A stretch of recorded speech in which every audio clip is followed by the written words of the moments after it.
saudara seiman dan seagama kita, mudah-mudahan yang memang murtad Allah kembalikan lagi ke Islamannya ya Bu ya. Amin ya rabbal alamin. Baiklah para hadirat yang berbahagia, untuk malam ini Uwi akan memberikan satu kenang-kenangan atau satu amalan, dan mudah-mudahan amalan ini bisa kita terapkan dalam kehidupan kita sehari-hari. Dalam hadis yang diriwayatkan oleh Imam Tirmidzi, ya, Imam Tirmidzi dikatakan ada 4 orang yang dikatakan dia ini bahagia dunia, bahagia akhirat.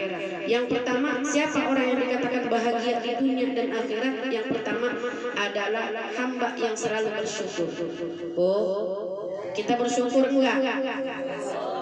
Lah itu kadang-kadang kita syukur dikasih sehat, ama ngaji ogah-ogahan, ama ngaji awang-awangan. Tahu Bu bahasa awang-awangan? Awang-awangan sama ogah-ogahan 11-12 baru sudah. Kalau Mbak Siti nggak tahu awang-awangan, apa sih tuh ini ngomong awang? Ogah, males. Itu artinya kita nggak bersyukur. Kan yang namanya syukur itu ada 3, asyukru bil lisan, bersyukur dalam ucapan, asyukru bil qalbi, bersyukur di dalam hati, dan asyukru bil arkan atau bil af'al, dengan perbuatan, bil af'al. Ini kita sedang bersyukur nih Allah kasih sehat, maka kita ngaji. Coba daftar kalau udah dikasih sakit, bingser sini, duduknya lonjor sawah, jider sawah, begagan trauma. Itu Bu, kalau kita udah dikasih nikmat sakit, tidak enak kemana-mana. Maka selagi kita dikasih nikmat sehat, yuk ngaji. Ada cerita Bu, teman saya memandikan jenazah. Umur jenazah ini 94 tahun. Jenazah ini sudah hampir 2 hari 2 malam. Ini teman saya udah parpar duluan. Dia berpikir, ya Allah, mana udah lebih sehari semalam, paling ini udah bau ini. Mikir dalam hati nih, paling juga udah kulitnya udah rada-rada ini yang namanya bangke gitu ya. Kan mayat kalau diinepin juga sama, bangke juga. Kayak ikan udah kelamaan dia agak bengkak. Tapi subhanallah, masya Allah, tabarakallah, yang namanya usia ibu-ibu ini 94 tahun, teman saya memandikan jenazahnya, ternyata kulitnya itu masih kencang, masih seperti umur 50 tahun. Masya Allah, kencang terus, nggak keriput.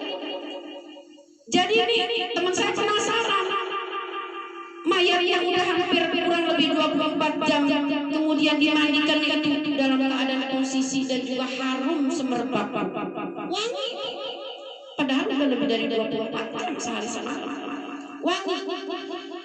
Dan ketika teman saya mengkafani, memandikan sampai selesai lalu dikuburkan, teman saya penasaran, pengen nanya sama keluarganya, sahibatul musibah, Bu, ini amalan apa yang dilakukan oleh almarhumah?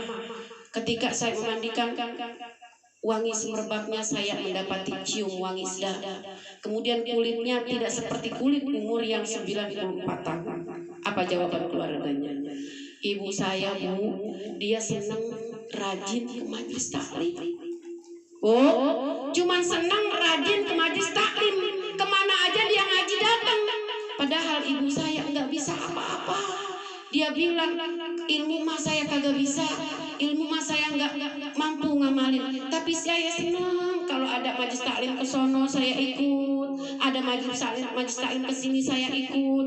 Meskipun saya nggak dapat ilmu dan saya nggak bisa ngamalin. Dari muda Bu, rajin memang ngajinya. Dan dia juga sama, orang yang memang buta hukum. Cuma dia karena senangnya rajin untuk taklim, jadi anaknya ini berpikir memang itu amalan satu-satunya yang dilakukan oleh ibunya. Jadi kulitnya kok kencang, nggak seperti orang 94 tahun. Maka dari itu teman saya mengucap bersyukur, jadinya buat giro kita. Lah kita belum umur 94, baru gak 50, 60. Lah iya 85 gak romannya udah kolokannya. Udah deh, lu jalan sana. Entah gue nyusul belakangan, lu masih pada muda ada sono, jalan ngaji. Iya, ini sebenarnya Bu, kita Bu, negara kita, kampung kita aman karena kita banyak pengajian, banyak taklim. Ad-dunya mal'unatun, dunia itu semua melaknat. Wa mal'unun ma fiha, dan apa saja yang hidupnya ini dilaknat. Illa bi dzikrillahi wa alimun bi alimin wa muta'allimun. Jadi orang yang memang sering berzikir, di kampung ini sering ada yang mengaji, menuntut ilmu, dan orang alim yang mengamalkan ilmunya, insya Allah kampung kita aman. Walaupun kita diuji dengan banjir, ya bagian dah. Banjir kan kadang-kadang 3 tahun sekali, 5 tahun sekali. Udah wajar, karena bumi makin lama makin ke dalam, makin lama makin ke bawah. Wajar, itu fenomena alam. Maka dari itu, satu, orang yang dikatakan bahagia ialah orang yang selalu bersyukur. 3, bersyukur dengan ucapan, mengucap kalimat makasih kalau kita dapat kebahagiaan, bersyukur kepada manusia dan bersyukur kepada Allah. Kedua, asyukru bil qalbi, syukur dalam bentuk hati, ya, dengan kita selalu berzikir kepada Allah. Yang terakhir, asyukru bil arkan, dengan perbuatan nih kayak begini nih, kita ngaji nih. Ini bentuk syukur kita. Bahagia kita pertama dalam hadis yang diriwayatkan oleh Imam Tirmidzi. Lalu yang kedua, orang yang dikatakan bahagia yang kedua adalah orang yang selalu berzikir. Nih kita nih, coba kita di rumah, males bu baca waqiah, udahlah biar yasin aja, yasin. Orang cuma dewek-dewek di rumah. Kalau di rumah, tapi di sini waqiah kita baca, tahlil kita baca, yasin kita baca, doanya juga kita baca. Alhamdulillah. Maka orang yang selalu berzikir dikatakan dia adalah orang yang mendapatkan kebahagiaan di dunia untuk akhirat. Lalu yang ketiga, orang yang dikatakan mendapatkan kebahagiaan di dunia dan akhirat, yang ketiga adalah orang yang selalu bersabar. Bu, innallaha ma'as-sabirin. Allah itu bersama orang-orang yang sabar. Enggak bersama orang yang goni, enggak bersama orang yang kaya, enggak bersama orang yang jamil, cantik, enggak, tapi Allah bersama orang-orang yang sabar. Sabar ketika suami pulang, pulang enggak bawa duit. Bu, kita pulang enggak apa-apa ya, kita makan seadanya aja. Iya, alhamdulillah. Sabar ketika kita diuji dengan kesusahan.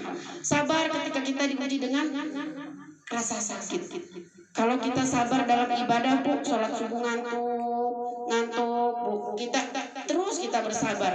Kemudian kita ibadah kayaknya berat banget. Ya Allah, apalagi yang udah punya penyakit encok, bangun juga romannya rada-rada kuat, rada-rada kagak. Kalau orang yang udah tua, bu, yang orang sakit, memang boleh dia sholatnya itu mengakhirkan. Jadi kalau orang sakit gini, bu, apalagi yang udah sepuh ya, jadi sholat zuhur itu kan jam 12, taruhlah jam 12 kurang 1/4 zuhur. Kemudian batas akhir menjelang asar itu boleh, bu, orang yang memang uzur sakit ataupun tua renta, agar dia bisa menjaga menahan air wudunya, boleh mengakhirkan sholat demi mendapatkan awal sholat yang kedua. Jadi sholat zuhurnya 2:30 kan 1/4 menit lagi asar.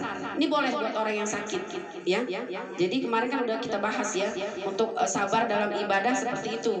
Jadi sabar ketika kita menerima ujian, apapun ujian yang datang dari Allah buat kita itulah yang terbaik, ya bu ya, yang terbaik buat kita. Karena terkadang, bu, ini buruk buat kita, belum tentu buruk buat Allah. Terkadang baik di mata manusia, belum tentu juga baik di mata Allah. Maka yang ketiga adalah orang yang dikatakan bahagia adalah orang yang selalu bersabar.